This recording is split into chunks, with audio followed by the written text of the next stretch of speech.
All right, we are at about 130 participants with us. This is wonderful. I think I will get started in the interest of time for everyone that's here with us. So good afternoon again, and thank you for joining us today. My name is Labrini Nelligan, and I'm the Executive Director for the Lunder-Dineen Health Education Alliance of Maine, a program of Massachusetts General Hospital. Lunder-Dineen is a continuing education program for healthcare professionals in Maine. Our tagline is Health Education is Powerful Medicine. One of our signature educational programs is the Motivate program, an oral health program for interprofessional nursing home staff. We developed the Lunder-Dineen Motivate program in 2014, and since that time, research has continued to reveal the increased risk for poor oral health for both older adults and individuals with disabilities, while at the same time underscoring how important oral health is to one's overall health. Through our involvement with national oral health conveners such as the Open Network and CareQuest Institute for Oral Health, we were introduced to the Burr Foundation in their powerful Hidden Pain documentary.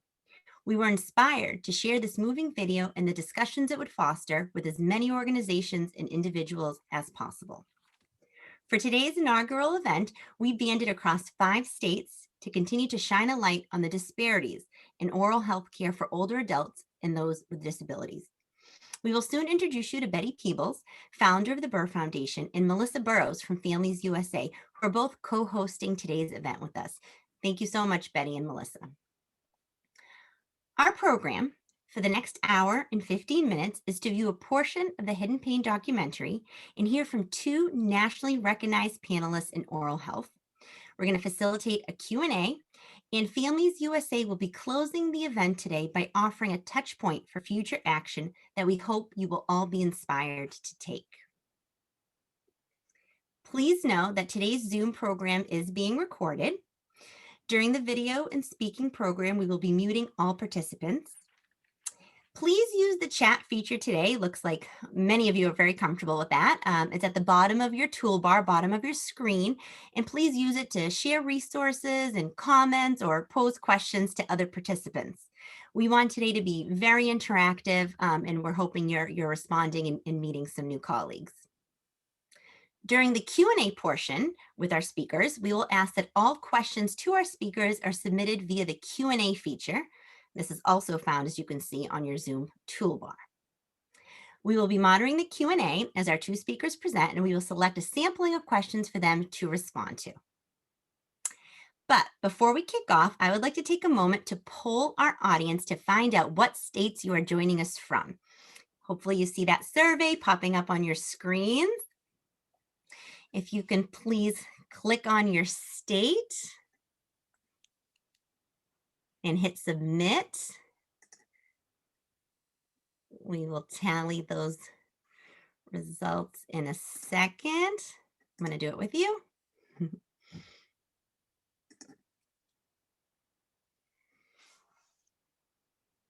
All right, and let's see if the results are coming in. Excellent. All right, so we have, it's pretty spread out, but it looks like Virginia, way to go, Virginia and other. So if folks that submitted other, please send us information in the chat. Let us know, how you heard about this event and where you're coming from. But way to go, Virginia. Thank you. Excellent. All right. I would now like to take a moment to recognize our host and planning committee. Soon they will appear on your screen by state. They are representing each of our states today, and they're the ones that really helped bring us all together. So we would like to give them a big thank you to each and every one of these individuals. They all work tirelessly on these important issues day in and day out. Thank you for supporting this inaugural event, and thank you for your ongoing partnership. Excellent. I would now like to welcome our two keynote speakers, Dr. Mark Wolf and Dr. Maisha Minter-Jordan. You will have the distinct pleasure of hearing from them shortly. Dr. Wolf and Dr. Minter-Jordan, thank you both for choosing to spend your time with us today. We know how busy you are. We very much appreciate it. And if Betty Peebles, president of the Jon C. Burr Foundation, is with us at this time, I would love to turn it over to Betty to set the stage for the video and the discussion.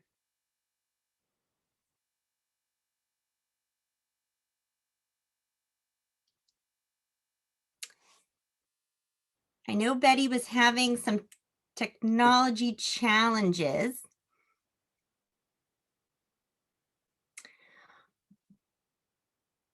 Well, Betty's organization put together a very powerful film, a documentary, and I think it doesn't really need an introduction. It will speak for itself. So, Samantha, if I can ask you to go ahead and play a portion of the video for us. I think it's about 8 minutes long.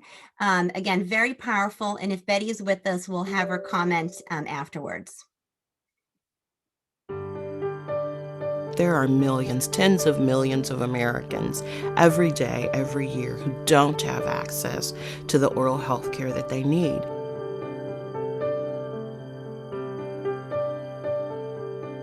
When you look at somebody, you talk to somebody, the first thing you look at is their teeth. It's a natural thing to smile. And when you don't have your teeth, you don't smile. We don't have anyone to go to typically because we don't have dental insurance. We had a 3-year-old yesterday actually who walked 2 miles to come to our office because the mom could not find transportation.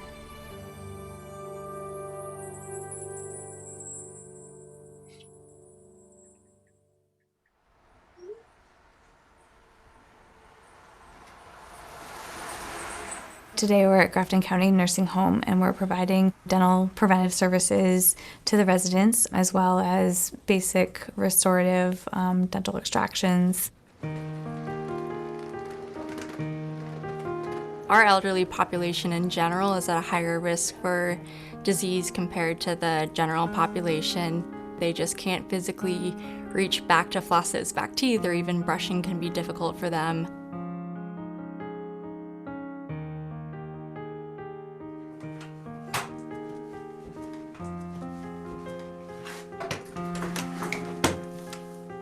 I see patients every day that haven't been to the dentist in 30, 40 years.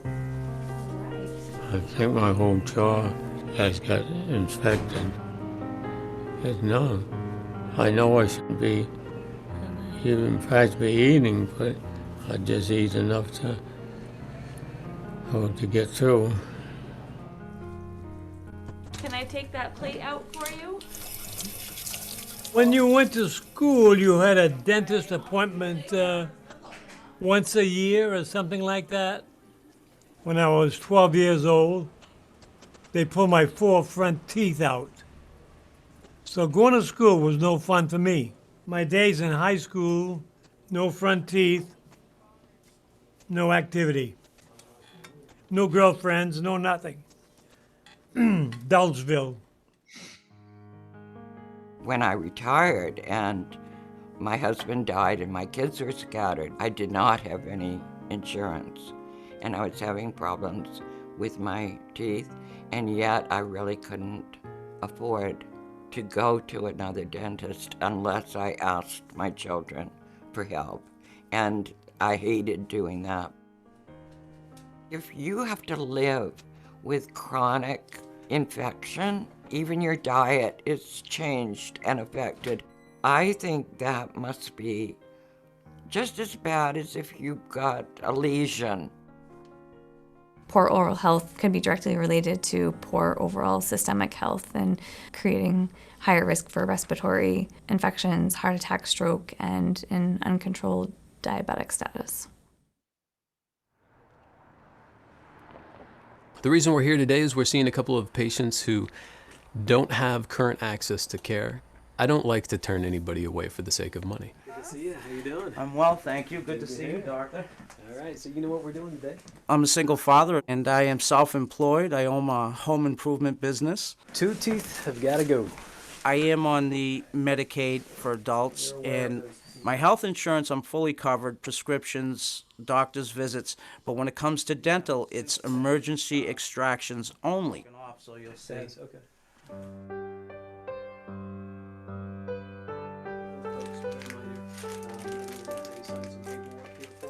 Okay. Did you have any questions before I get started? Quite often, adults wind up in hospital emergency rooms because they're in extreme dental pain. They're experiencing dental abscesses. Their faces are swollen, there's pus, there's pain, the whole 9 yards. But when they go to a hospital emergency room, there's typically not a dental provider there. And the hospital emergency room staff can do nothing about their underlying dental disease.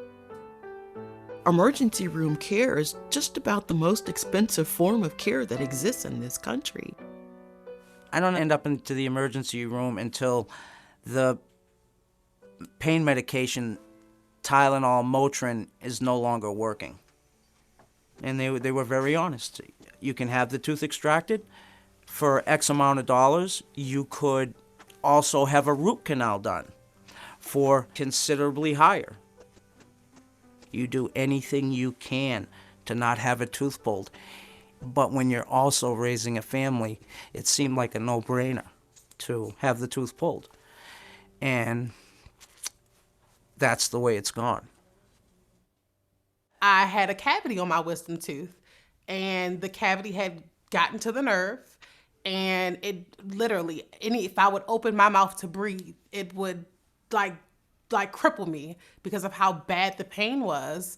To be sedated, the x-rays, to have the tooth pulled was well over $1,500.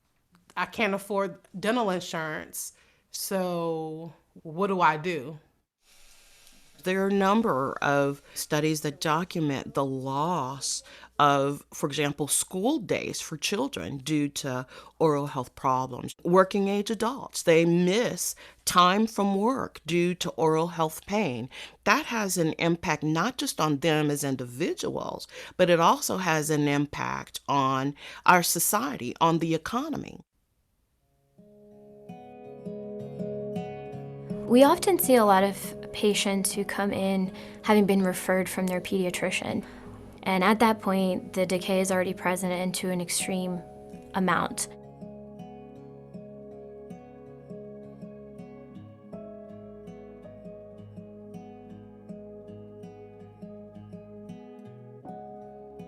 We recently had a 3-year-old present to our office. The parents had stated she was in extreme amounts of pain. All of the 10 teeth in her upper jaw have extensive amounts of decay down to the gum. And not only will that affect what she can eat, it'll affect her overall appearance. She won't smile. She won't know how to express herself. Her speech will be affected. It puts you in a different class. It puts you in a closet. You have a lot of empty spaces, not only empty spaces with no teeth, but empty spaces of things that you ought to be able to do.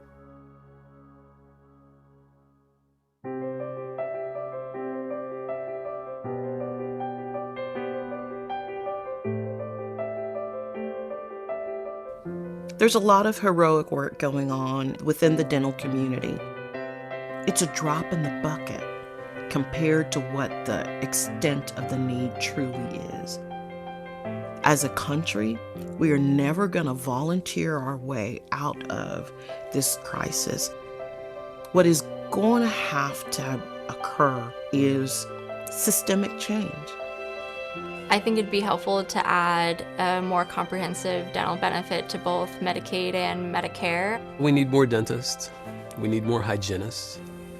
My greatest goal as a public health dental hygienist is to incorporate dental into medical and medical into dental. Both the challenge and the opportunity is for people from all walks of life to get involved in improving access to oral health care and thus improved overall health for everyone in our country.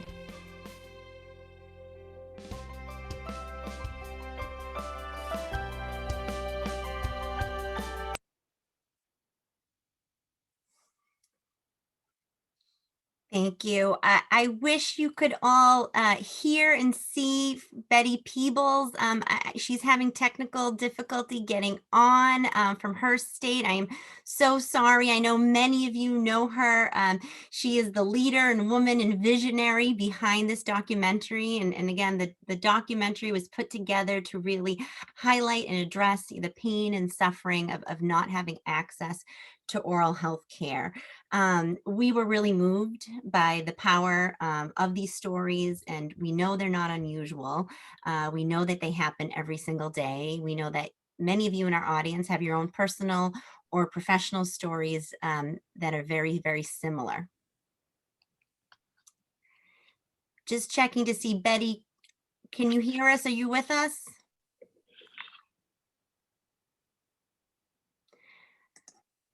All right, Betty is just really a powerhouse and an advocate. And if you can't meet her today, we will make sure you have time for those of you that would like. So at this time, I think we can transition and we can hear from our speakers. Both individuals are accomplished and recognized leaders in their fields. We are attaching links to their full bios in the chat now so you can learn more about their careers and their contributions. And again, as you listen to their presentations and as questions come to mind, please feel free to submit those using the Q&A feature at the bottom of your screen. Our first speaker is Dr. Mark Wolf, who is the Morton Amsterdam Dean Professor in the Division of Restorative Dentistry at the University of Pennsylvania. Dr. Wolf has completed numerous international research and oral health assessment programs and has been a lifelong advocate and dental provider for individuals with physical, intellectual, and developmental disabilities of all ages. He has served as a principal or co-principal investigator on multiple benchtop and clinical research projects. He has published over 100 scientific papers, text chapters, and edited multiple textbooks. Dr. Wolf lectures worldwide and is a frequent consultant to the industry. Please join me in welcoming Dr. Wolf. Thank you. It's a pleasure to come to you from University of Pennsylvania here in Philadelphia. Only my mother actually reads that entire bio probably a couple of times a day, but thank you very much. It's wonderful, and I'm honored to be able to speak to this group about something that I feel extremely passionate about, advocating for change. And I think that we need a significant change in our system and what we do. Older adults in oral health care, it's titled. So I'm going to expand and say first, older does not automatically mean winding up with a disability, or as I prefer to say, a need for accommodation of one form or another. We have about 20% of our population is now over age 65 in America. We are growing. That is the most rapidly growing group.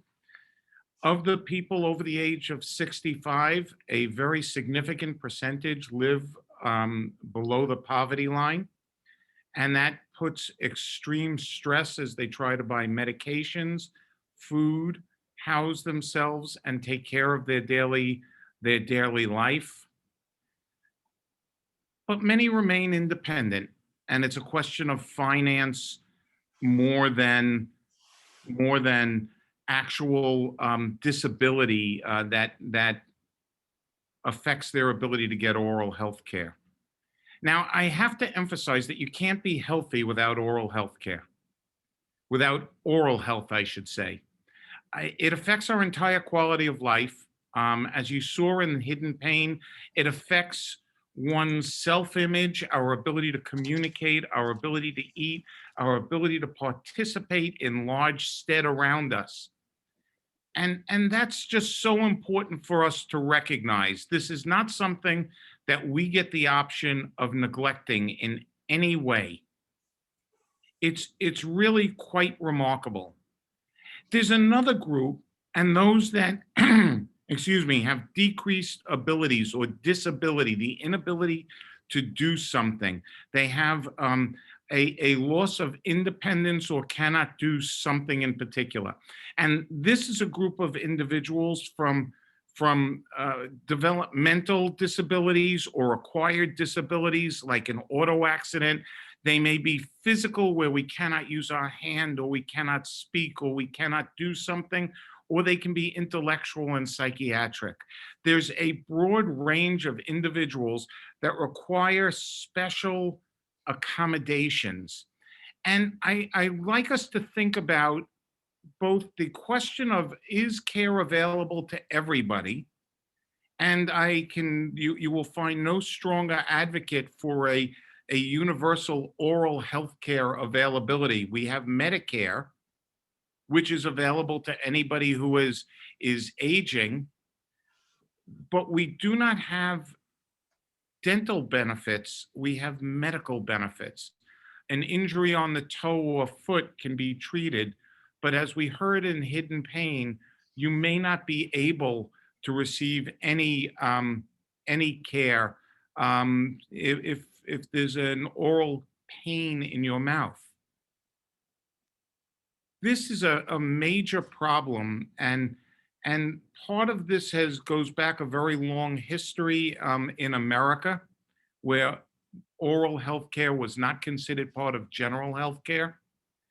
And we need to pay special attention to it. I can tell you at Penn Dental Medicine, we have a conviction, a belief that every general dentist must be able to treat the vast majority of patients with disabilities, aging disabilities, physical disabilities, intellectual and developmental disabilities. But it's more than that. We have to figure out how to develop a team around us that can focus on health and well-being, not doing dental procedures. How can we protect somebody, prevent dental disease from advancing and becoming problematic in the future? How can we keep people free from pain? How can we make sure they have the ability to function? This is a major portion of where dentistry needs to focus. And quite frankly, it requires enlarging the dental team. It's more than just making more dentists and dental hygienists and dental assistants. It's taking social workers or pediatricians or physicians or nurses or healthcare assistants in nursing homes and empowering them to prevent, reverse, or arrest oral disease where it is. Because there aren't enough dentists to fix this, and we already see that the funding will never be adequate to restore oral health if we don't control the disease at its baseline. So I'm talking about fundamentals. We know that if we put fluoride varnish on teeth, we can both arrest tooth decay and prevent new tooth decay. And that becomes something that we don't need to treat in the future. We recognize that if you can't get inside that mouth to brush because the person is difficult, whether this is a child with a developmental disability or an adult in a nursing home with Alzheimer's, if you can't brush those teeth, if you keep feeding them sugars, anything that contains sugar, they're going to get dental disease. And treating a patient sedated or in an operating room for a chronic disease like tooth decay is not an acceptable therapy. We could take away all the sugar, put the person on a diabetic diet. Substitute. You can use artificial sweetener. We need to start thinking differently about who is amongst the team.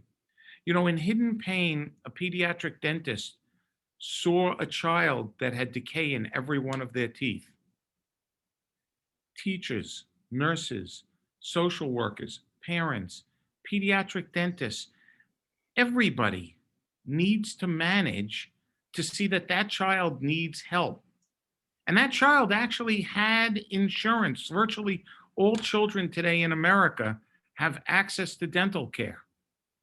We as a community have to figure out how to bring them to the care and get them to find dental care providers that care and will treat this. This is a giant task for us today. And looking at a Medicare dental benefit is exceptionally important. Looking at every individual with disability or need, the person who needs accommodation, this is where we have to, as a society, figure out how to accommodate the individuals. It's critical upon us if we're going to keep people smiling, and that's where we need to think about where we're going. I'll stop here because I can go on for hours on this, but we need to recognize that this requires a tremendous change to go forward. Thank you. Thank you so much, Dr. Wolf. That really resonated with us, the cultural change piece, and that this is, beyond sort of just a smile. It's a quality of life issue. It's a dignity issue. So important. Thank you very much. Thank you. I will now welcome our second speaker, Dr. Maisha Minter-Jordan, who serves as the president and CEO of the CareQuest Institute for Oral Health. Maisha is a physician and business executive by background, and in her previous role, she served as chief medical officer and CEO of the Dimmock Center, one of the largest community health centers in Massachusetts. Dr. Minter-Jordan invests her personal time in her community, serving on several boards and committees across the region and nation. She is deeply committed to ending deep social inequity. In 2020, she joined 18 other Black and Brown executives in Massachusetts as a founding leader of the new Commonwealth Racial Equity and Social Justice Fund to provide philanthropic support to community groups and coalitions fighting systemic racism and racial inequity in the Commonwealth. We are also very fortunate to have Dr. Minter-Jordan serve on the Mass General President's Council. Please join me in welcoming Dr. Minter-Jordan. Thank you so much. It's a pleasure to be here today and a pleasure to speak with all of you about such a critical issue. Just piggybacking on all of the incredible comments that have been made by my colleague, Dr. Wolf. In my prior role as the president and CEO of the Dimmock Center, which is a community health center in Boston, as was mentioned, I remember one of the first days when I walked onto the campus, and I learned that the children in our Head Start and Early Head Start program were being put to sleep in order to repair their cavities. That to me really struck a chord, that we were putting children to sleep in order to treat what is preventable disease. Another story that comes to mind is when I worked within the health center as the chief medical officer initially before becoming the president and CEO, we started a centering pregnancy program. And one of the things that was most powerful about that program was that we were able to integrate oral health into the curriculum for our pregnant mothers, understanding the deep correlation between oral health and healthy babies. So as I think about the need for medical dental integration, it really in many ways parallels what we experienced many years ago now with behavioral health. I think we can all remember a time when behavioral health was considered to be something separate and apart from overall healthcare. And part of the work that I did while at the Dimmock Center was bring attention to behavioral health and the need for it to be integrated. And we created an integrated model of care that is now a national model for the country, whereby a patient in coming into our primary care offices had all of their needs met, inclusive of behavioral health and substance use disorder as a subset of behavioral health overarchingly. So there's a parallel there, and there's a precedent for how we need to continue to move our model of thinking regarding healthcare transformation and how we really need to include all aspects of a patient's body if we truly want to be holistic and comprehensive in healthcare delivery.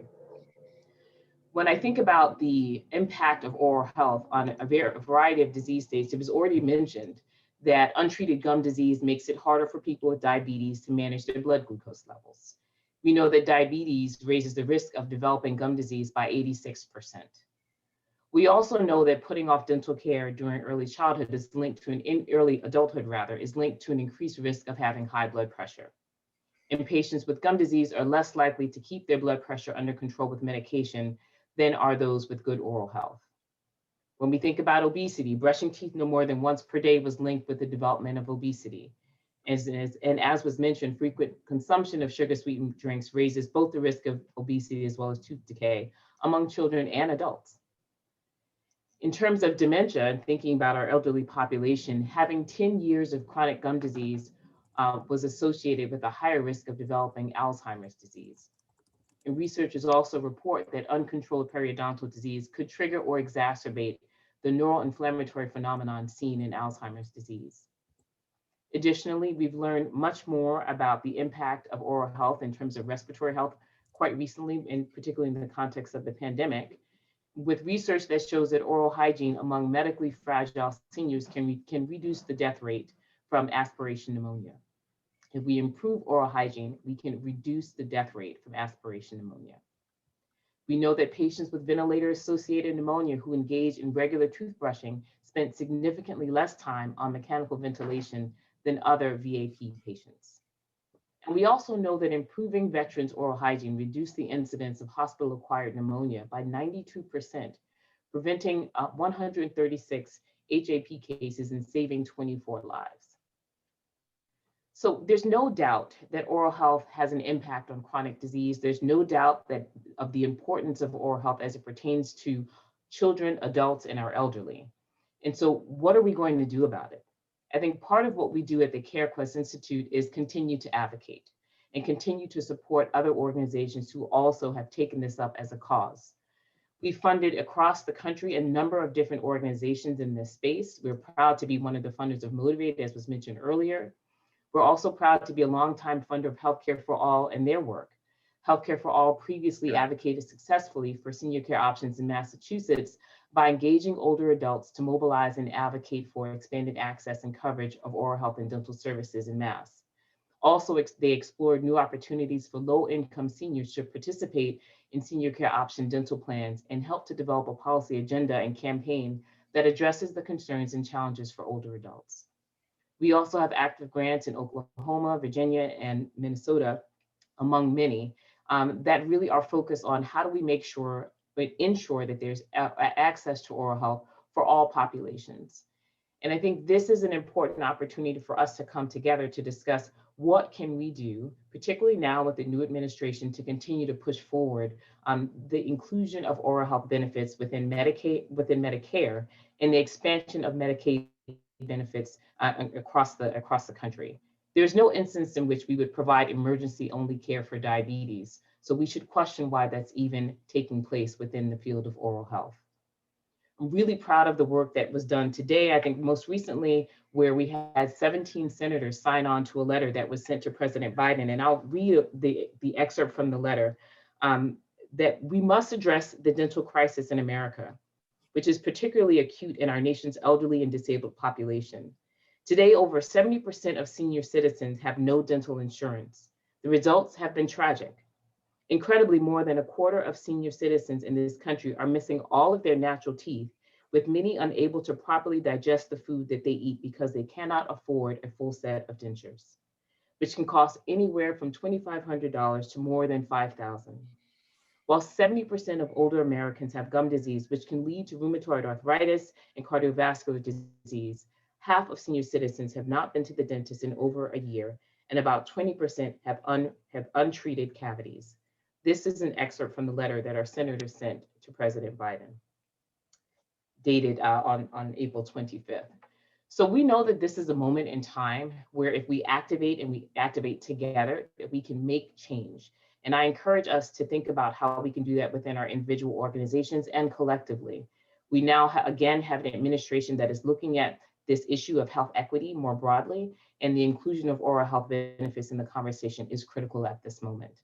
I think also, given the social unrest and the social injustice that we've seen across the country, it's also an important time for us to step up both personally and professionally. And as you mentioned earlier, I'm very proud to be part of the new Commonwealth Fund that has as one of its pillars a focus on health equity. So looking at our data, understanding how we can then use the data to allocate resources is a critical aspect of that work. And it's also a critical aspect of the work of the CareQuest Institute for Oral Health. So I'll stop there, and I'm really excited to take any questions and to continue this important conversation. Thank you so much. Thank you so much, Dr. Minter Jordan. And you're right. There's an imperative to make a change, now. I'm really pleased to see one of those change agents has finally been able to join us. Betty Peebles, you're with us. Thank you so much. I would love to get to the Q&A, but I have to give a moment to Betty again, the woman behind the Hidden Pain documentary, just to share a few comments. Betty, please. Dear friends, I am so sorry that I'm late joining you, and I'm so thankful to our wonderful speakers. Thank you. I'm sorry that my technology skills are lacking, but I know that my energy for this project is not lacking. So I wish you well, and thank you so much for being with us today. Thank you. Thank you, Betty. Thank you so much, Betty. Thank you for being with us, and thank you for being an energy holder for all of this. So let's continue now to the Q&A portion. We have probably about 10 or 15 minutes to take questions, and those have been coming in, and we have a sampling prepared both for you, Mark, and for you, Maisha. So let me just start with the first question. I think you guys can tag team this one if you'd like. For many older adults, dental health care in later years is no longer an option due to financial restrictions, not covered by Medicare in most cases, and even Medicaid is extremely limited, as we heard. So since oral health is so crucial to healthy aging, when there are financial issues that are coming into play, are there alternative options that seniors can consider for dental health care? So essentially, how do people get care if they don't have insurance? Happy to start. Well, we do have, so the first thing that we need to recognize is dental health care doesn't start at age 65 or 75. We need to invest in health throughout our lifetime, oral health, quite specifically. But we get to that age and we don't have the finance, and we're looking. There's availability of federally qualified health centers. There are dental schools. There are hospital dental programs, and I think it's critical that we don't wait until it's a neglected care that you're staring at a full-fledged disaster. And I so easily see how it gets out of control with children and drugs and medications. I don't mean illicit drugs. Children sell the medications that are necessary to stay healthy. Dentistry often gets pushed to the back. But it's important to try and maintain a level of dental health. Some of it's our own responsibilities, toothbrushing with a fluoride containing toothpaste and keeping your teeth clean is a wonderful start. Not drinking high sugar energy drinks and controlling our diet, along with controlling the risks for diabetes and hypertension and obesity, it controls for tooth decay. So there are some things that we can, as a lifetime, do that help promote health. But we need to seek out care when we cannot afford it. We need to make sure that if we are eligible for public assistance, that we're getting it. We need to look at insurance plans. There are Medicare plans that do have some dental benefits in many states. You need to seek those plans and look for them and look for providers that will do so. And if I'm talking to providers, I ran a private dental practice until I literally became dean in June of 2018. Remember, these are the people in your community. These are the people that have been part of your practice your lifetime. You need to help members of our community that are in need. It's just so important. I don't like that as a treatment paradigm, but in America right now, we have not provided. And by the way, all of you people that are here and all of these seniors that are not need to advocate and make a policy change that sees to it that there is a dental benefit available. This is critical. Yeah, I think I would just underscore everything that Dr. Wolf said. I mean, I think the issue is there isn't a system of care for elderly people in terms of oral health. And it is piecemeal. And whether or not you're going to a federally qualified community health center, which, I'm very, very proud of the services and of the care that's delivered from our federally qualified community health centers. But often when you get there, there are still things that are not covered, right? You will be able to get emergency care, but you won't be able to get free dentures, as an example. So I think part of what I think we just need to underscore in our talk here today, in our discussion here today, is there will be no system of care if we don't force that change, if we don't advocate for it. And the elderly population in this country has such a powerful voice. And when it speaks, things happen. Legislators listen.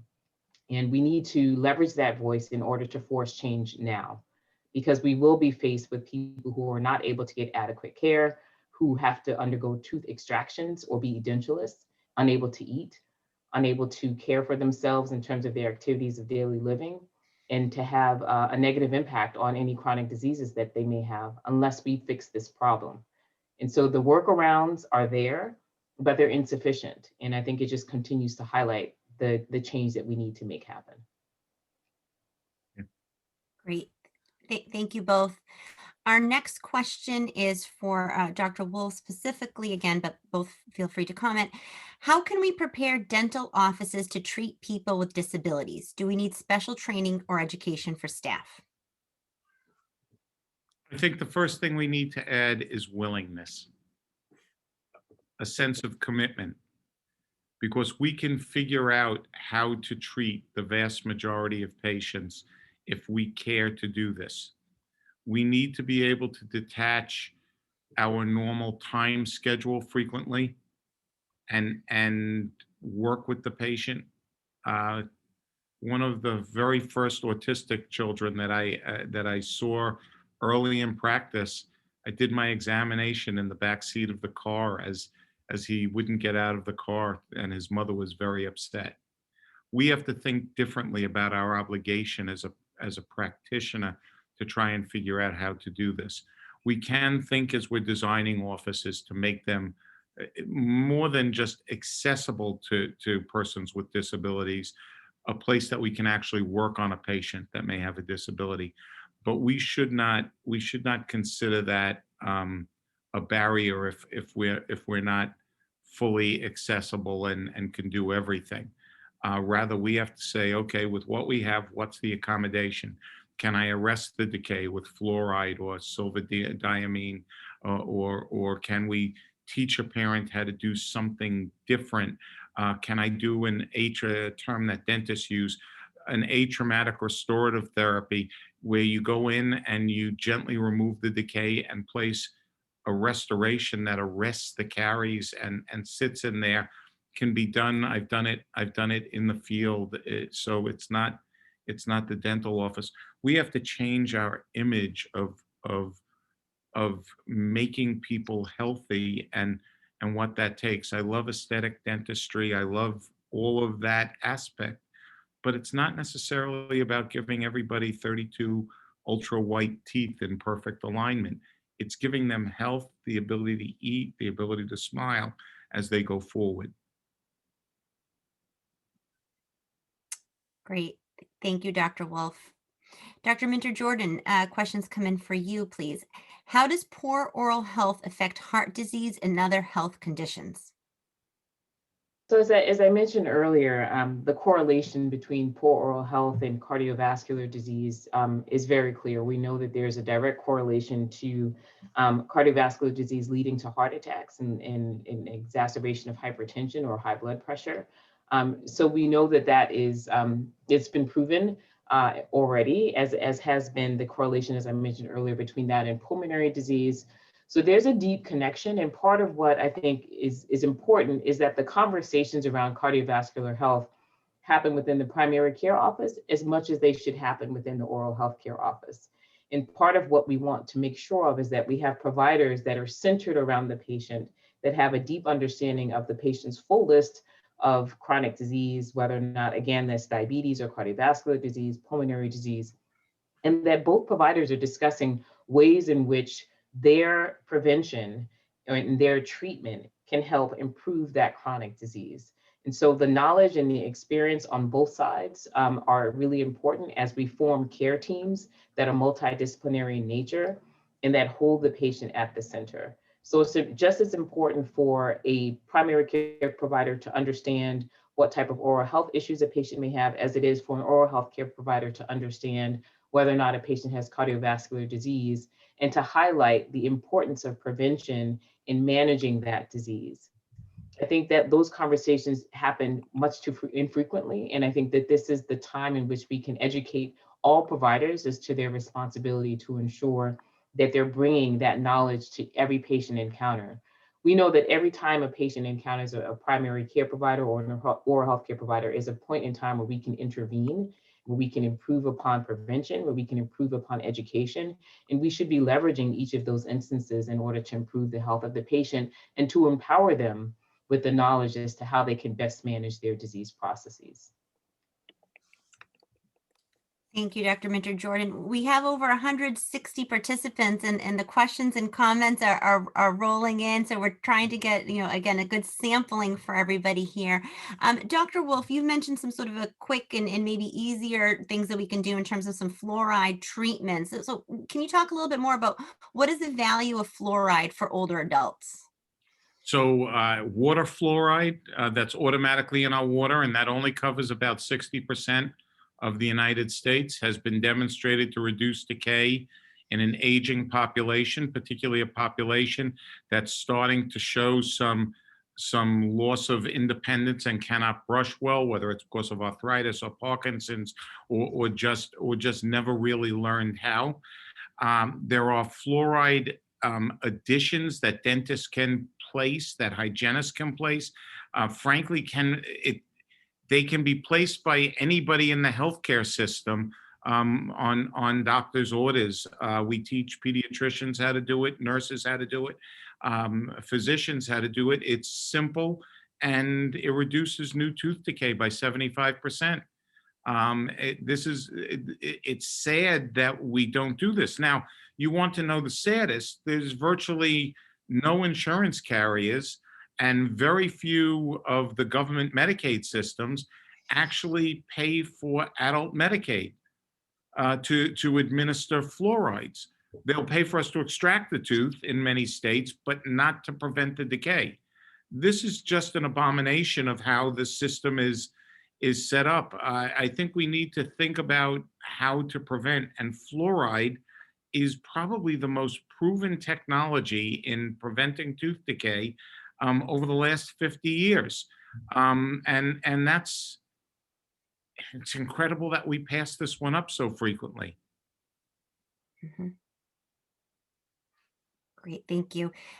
Here's one regarding a dental benefit that I think both of you might want to comment on.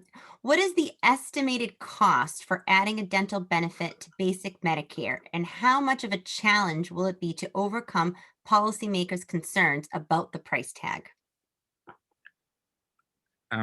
I'm happy to go first or second, your call. So I may answer this a little bit differently than you, Dr. Wolf, but what I would say is part of the work that we're doing now with the CareQuest Institute is looking at accountable care organizations and how we can encourage accountable care organizations to include oral health. Because again, that correlation between oral health and chronic disease, if you're addressing a patient holistically, you will not only improve their patient outcomes, but you will also reduce their costs. So we're looking at ED utilization. We're looking at all of the ways in which we can start to decrease the overarching cost for patient care by including it in our capitated or accountable care models. And we have some incredible data. If you go to our website, carequest.org, www.carequest.org, you'll find a lot of the data that we have there that demonstrates that you are actually able to reduce costs by including it in models. We're moving from fee for service, and we're moving much more. And I think even with this new administration, we'll see many more models of that that will emerge in terms of accountable care organizations, and which are capitated payment models. And so the bigger question is, how do we ensure that oral health is part of those models, and that we use the current data that we have to continue to underscore the need for inclusion and accountable care, and highlight how we're able to improve patient outcomes and therefore reduce costs. So I would answer it in that way, and Dr. Wolf, I'll turn it to you as well. So I was actually going to go down that same rabbit hole because it reduces the number of aspiration pneumonias by keeping the pathogens that are periodontal disease pathogens out of the mouth. It improves by scaling and cleaning teeth routinely. You decrease diabetic maintenance costs and improve the quality of eating and a bunch of other byproducts. There have been a number of healthcare cost estimates that say it saves as much money as it costs, or actually may save more money putting it into the bill. It's unfortunate that when somebody puts a price tag and says it's going to cost $10 billion or $5 billion, whatever the magic number they come up with, it seems like a giant number, and we say, oh, well, we can't do that. It's the benefits, it's the savings, it's the emergency room visits that decrease. It's, as you were talking about, that net outcome that's actually the real care. And there have been a number of really elegant papers that have demonstrated the net cost is less if we actually include the mouth as part of it, and we improve the quality of life. We reduce the end of life care costs with pneumonia and other diseases being well covered and cared for. Yeah, I mean, I think I draw a parallel to, would we say, how much does it cost to, manage the heart? Because the heart is part of the body. And so I think by asking the question, we're reinforcing the silos that we tend to find ourselves in. And same thing with behavioral health. Like, how much does it cost to add behavioral health? Well, you're missing the connections between behavioral health and diabetes, and behavioral health and heart disease. And so if we continue to ask the question in that way, we'll never get past the silos that we find ourselves in terms of healthcare. It's really the comprehensive approach. When you have a comprehensive approach that accounts for oral health, that accounts for socioeconomic factors, what is the cost per patient? What are the patient outcomes? And how can we move the needle on that overarching cost? When we start to pull pieces of the body apart, we're defeating the purpose of trying to improve overall health. And so I think I just challenge us to think differently and to pose the question differently as we move forward with healthcare transformation. Excellent. Thank you both for your expertise and for sharing that information. I'm looking at the time. It's 4:56. Again, tons of questions and comments still coming in on the chat. If folks that are sending in comments or questions, if you could also, we encourage everyone that's actually a participant, all 160, if you could send us your email. We think we have a way to capture it, but just to be sure, if you can send us your email in the chat, if you want to continue the dialogue with us. Again, this is the inaugural event. It's meant to have a part 2. That's very much our wish. Our next speaker will talk about that part 2. Our next speaker, I think, will also be able to sort of tag on to this last question as well. So let me just thank our 2 speakers. We are so grateful, Dr. Wolf, Dr. Minter-Jordan, that you are with us today. We have about 5 more minutes or so for the event. I know you're both terribly busy. If you can stay with us, that's great. And if you need to go, please know we couldn't have done this without you. We're glad to know you. Thank you for all your advocacy and your commitment to this important work. Thank you. Excellent. Okay, so at this time, I'm going to introduce our last speaker, Melissa Burrows, Oral Health Campaign Director from Families USA. And Families USA is a health advocacy organization dedicated to the achievement of high quality, affordable healthcare and improved healthcare for all. Their focus areas are healthcare value, health equity, coverage, and consumer experience. Melissa is the face of oral health for Families USA. She will be sharing some alarming state-specific data and offering ideas for us for how you can help as she closes out our event. So again, just another 5 minutes. If you could please stay with us. Please join me in welcoming Melissa. Hi, everyone. Thank you so much for having me today. As Labrini mentioned, I'm Melissa Burrows. I'm the Oral Health Campaign Director at Families USA.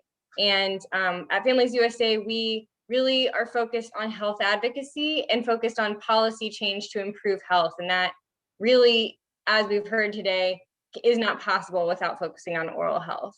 So we've heard a lot in the conversation today about, policy barriers to improving oral health, the fact that Medicare doesn't cover oral health, the fact that Medicaid often has limited coverage, the fact that, medical dental integration and system transformations need to happen.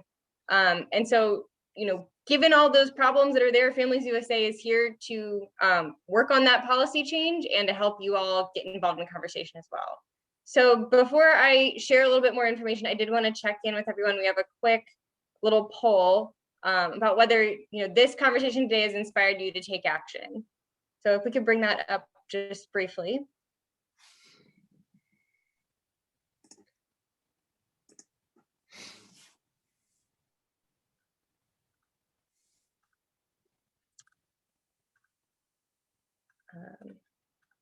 And then we can see the results when they're ready.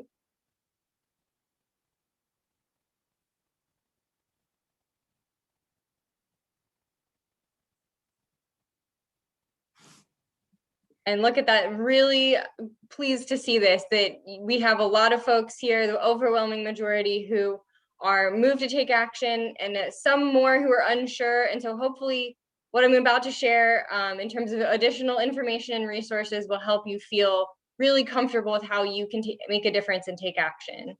So the first thing I'm going to do, as Labrini mentioned, is share some additional state data so that you understand how this issue fits in the context of the conversation in your state. We've heard a lot today about how this is a nationwide problem, but we want to make sure that each of our states that we're working in today have a good understanding of how things are playing out for them. So we're going to bring this up on the slide. First, we're going to see some statistics for Maine. And I'm not going to read through these, but you can read them on the screen, and they'll also come in your follow-up resources.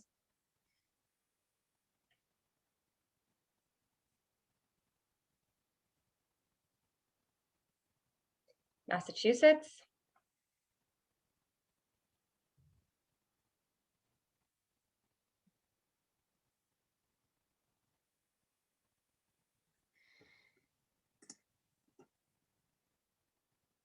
Michigan,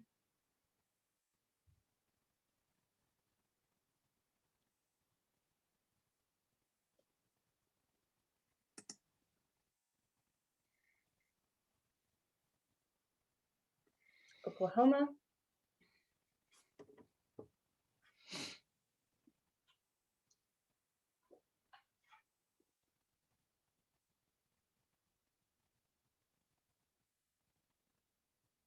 Virginia,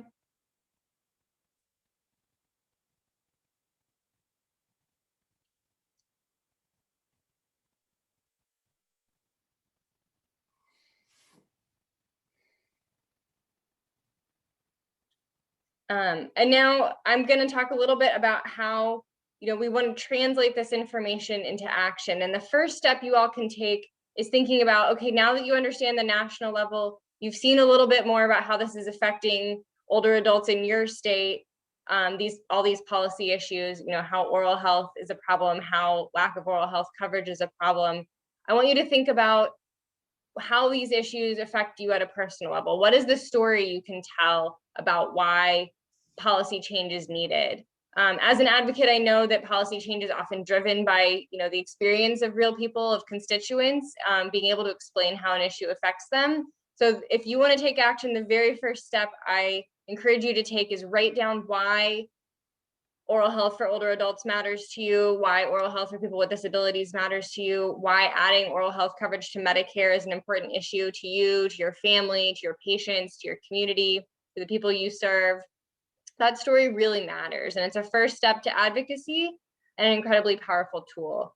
If you're interested in doing more on policy change, once you have that story in hand, you're going to be getting an email from me and Families USA in the next day or so, where we're going to really lay out some action steps for you all.